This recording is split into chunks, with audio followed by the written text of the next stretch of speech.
Back to studio now. The state capture inquiry resuming today, focusing on what has become known as the Gupta leaked emails. A lawyer, Brian Curran, consulted with two whistleblowers involved.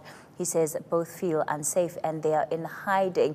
And of course, they are in possession of a hard drive that contains sensitive data, including emails from Gupta associate Ashu Chawla. Now, the evidence team want those drives to be formally admitted to the commission. Let's find out more from Aaron Bates, who's been following the story for us today.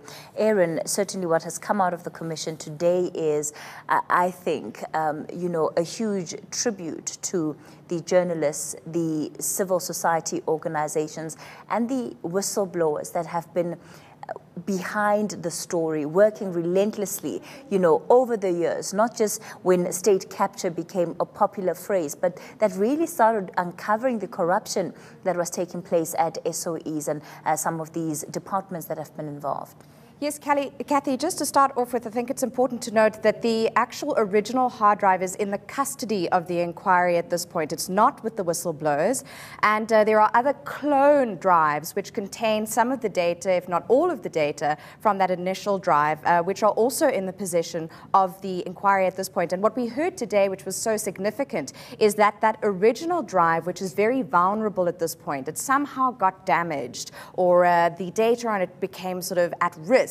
It's been sent to Europe by the inquiry to be checked out by a forensic expert on IT matters, and that expert has managed to retrieve almost all of the original data on the drive and return it to the custody of the inquiry. And so now the inquiry sits with the most comprehensive data set of what's become known as the Gupta links. And so what the legal team has been arguing today, going through various kind of IT forensic terms, is that Zondo shouldn't only admit the Gupta leaks as we know it and all of that data, but this now additional data which has been retrieved through the efforts of the inquiry. It's interesting that the lawyers decided to hand these drives over to the commission and not necessarily the justice minister.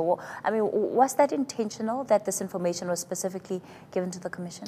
Yes, so what Brian Curran told us today is the whole series of events that led up to where these drives are now, particularly that original drive. And he spoke about how he came to know these two whistleblowers who we're told are using the pseudonyms Stan and John. So the tale of Stan and John has been the kind of key aspect of today's testimony, how he met them, how they came to know about the data on the original drive and clone drives, and then on CDs, which is the data which was originally used by Amabungane and Daily Maverick in their Gupta leaks reportage.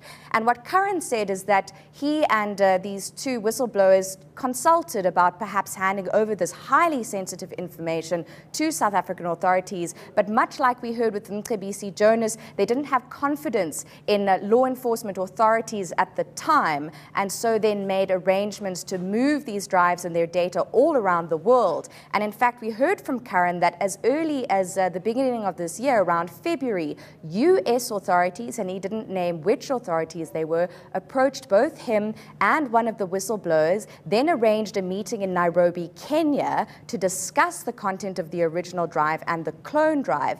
And then in March of this year, again in Nairobi, Kenya, with three officials from the commission, came with these drives and then arranged for another cloning of the data on one of the clone drives before bringing those very sensitive devices back to South Africa, taking them with the Blue Light Brigade through Pretoria and putting in a place of safekeeping, which is where those drives are now. Aaron, it certainly sounds like the stuff movies are made of, really. But let's talk then about the whistleblowers, because these are the individuals. And if for those who've been following the commission, the fear is palpable. We've seen it in these state officials who, for the longest time, have had to keep quiet, and they see their testimony as a moment of breaking out and finally being able to speak out around the impact on their lives. But these whistleblowers who are in hiding, how are they trying to ensure their safety, their security? Yes, well, you're absolutely right to put that at the center of this, because the issues of safety and security were a common theme throughout his testimony today. And what's so significant is that when these two whistleblowers, Stan and John, made arrangements with Curran around the safekeeping of the drive, but also its data and their own personal safety, they made arrangements and plans to leave South Africa in 2017, not knowing if they would ever return. And it wasn't only Stan and John, but also their families. We heard about their spouses, and that toward around May, there were consultations with the team at Amabungane and Daily Maverick, but then Sunday Times on, I think, the 27th or 28th of May, published the story about the Gupta leaks that suddenly accelerated all of the plans that needed to be made to secure these two whistleblowers' safety. And it seems as though they may remain out of South Africa until at least the middle of next year, when they could, I must underline, testify at the inquiry on camera and revealing their identities. But certainly a lot at stake for these people and their families when they did what they did.